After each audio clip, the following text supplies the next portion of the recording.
Hi there, how are you today? It's really good to see you. It's a beautiful day outside and the trees are blooming and the flowers are blooming, and I hope you're having a great day. Father Kevin and I were talking about our project today, and he said, why don't you learn about saints? Now, you have to know me, I love researching things. The saint I learned about was Saint Julian.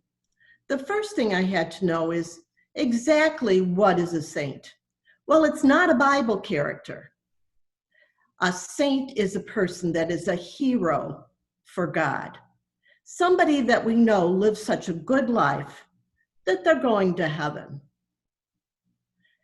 Now, St. Julian was born many, many years ago. She was born so long ago that we actually don't know when she was born. We think about 1342. That was before your grandma and your grandma's grandma and your grandma's grandma's grandma.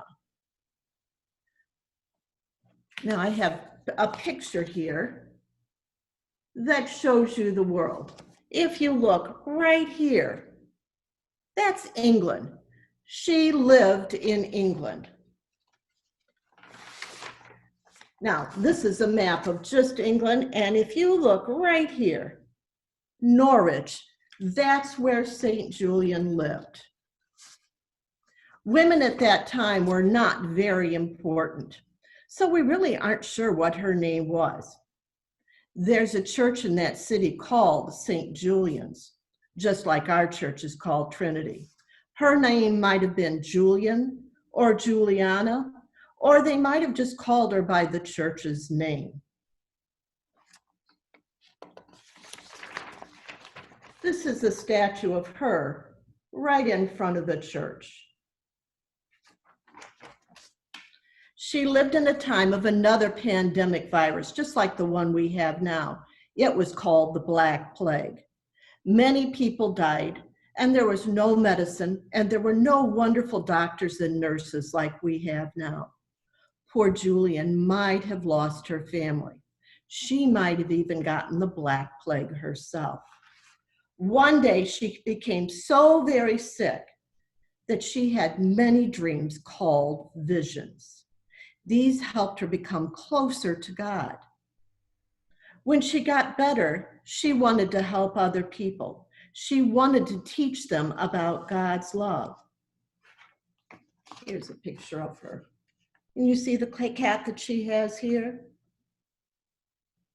She helped people pray, and she gave them good advice. She stayed all by herself on the church grounds. She could see inside the church, and she could be involved with the service. She also had a window where she could talk to people and pray with them and help them solve problems.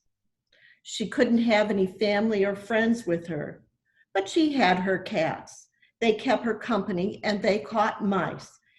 In paintings and drawings, there's always a cat with her. Now, St. Julian did something very special. She was a writer. She wrote a book called Revelations of Divine Love. She wrote about her visions and her thoughts about God and Jesus. She also wrote prayers. She was the first woman in England to be an author.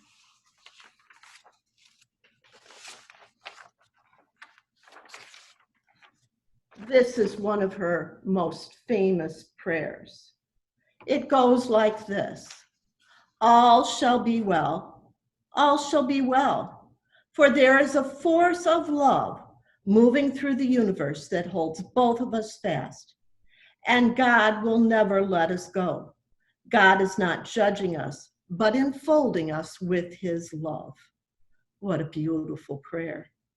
The church where St. Julian's lived is still an active church today. You can find other churches that bear her name, some around here. Our church has a guild or a group called St. Julian's Guild. This group is a group of church women that meet to learn about God and support each other in doing God's work. Pretty cool lady, isn't she? There may be a special saint that you're interested in, maybe one that you'd like to learn about. You could write to me and ask me to teach you about him or her, but maybe you would like to teach everyone about the saint. You could write to me or to Father Kevin, and we can help you get started. It's been great spending time with you today. I hope you have a wonderful, wonderful day. Keep looking up those saints. See you soon.